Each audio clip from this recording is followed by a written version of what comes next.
这里是越南平阳省省立土鲁木市的夜景。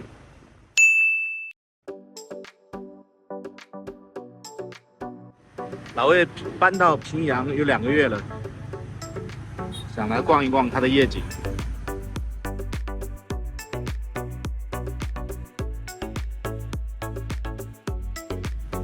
现在是晚上的10点钟。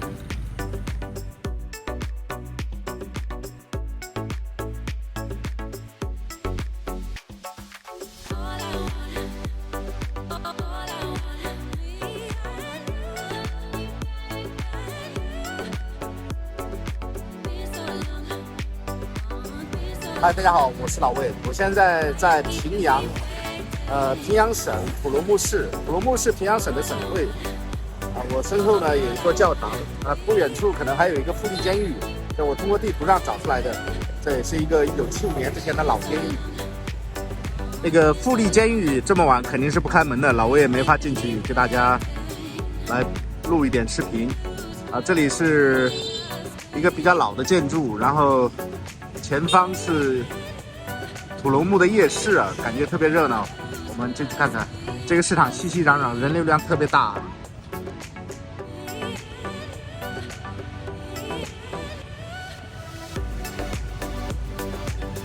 中间有个这样的灯，这样的吊灯看风格应该是很有年头了。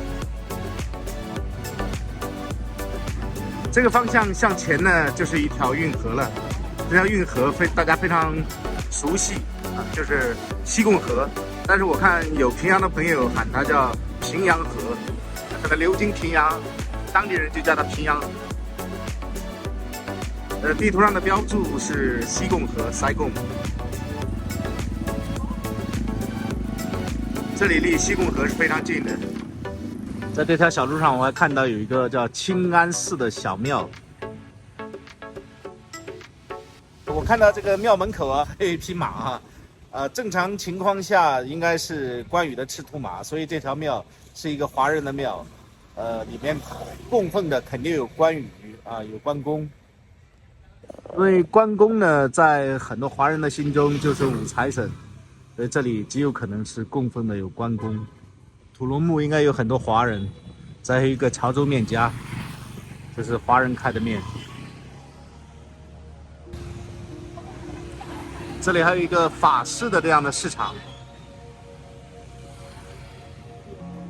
这个市场从外观上来看，应该是当年法属的时候建的，法式的风格非常明显。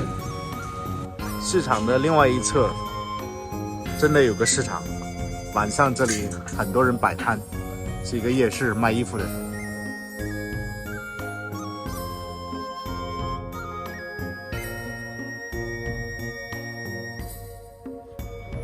穿过这个市场可能就是西贡河了。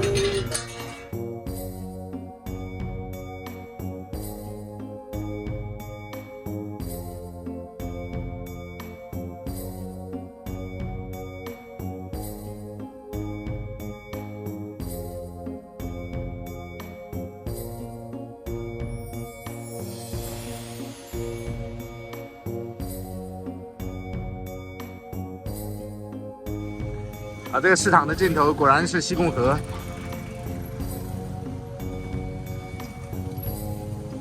西贡河边上的景观带。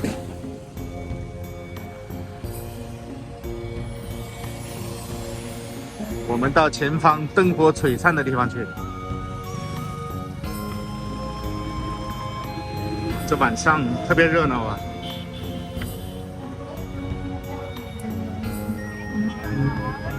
路边聊天的，喝酒吃饭的，卖小吃的，卖海鲜，唱歌的声音就特别大了。不过到了这边，这个风吹得特别舒服。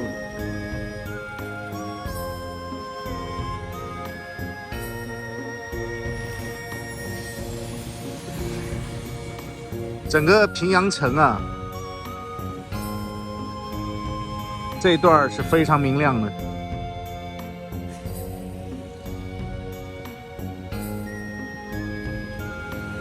边上有个咖啡厅啊，我就把车停在咖啡厅里面，然后走几步再喝咖啡。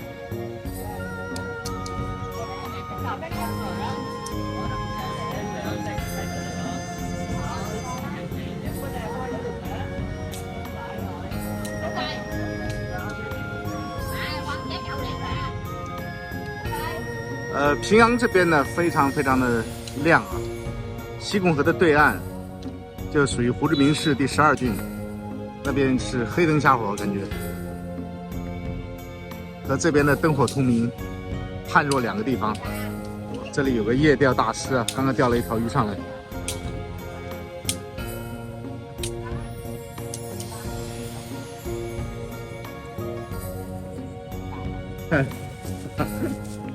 这里已经钓了好多条鱼了。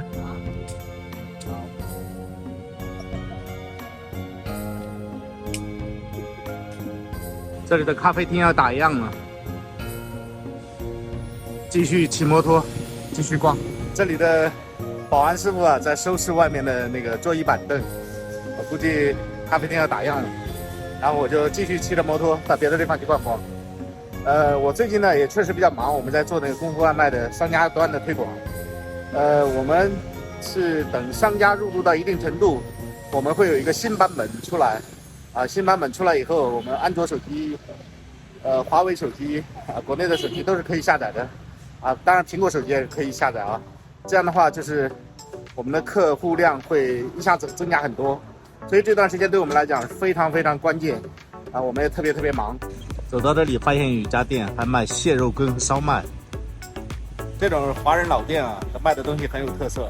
有机会我一定要来尝一尝，争取让它到我们功夫外卖平台上，这样让更多的国人来尝一下。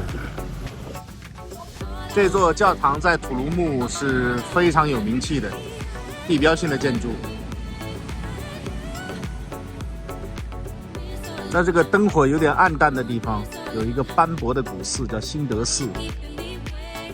越南平阳呢是越南全国最富的一个省，它的 GDP 是在越南全国是最高的所以这个省的街道啊，土卢木作为它的省会啊，它这个街道啊什么的，感觉比北部的或者中部的很多城市啊规模要好很多，甚至跟胡志明来比的话，胡志明的街道就显得太过狭窄拥堵了，因为胡志明规划的太早了。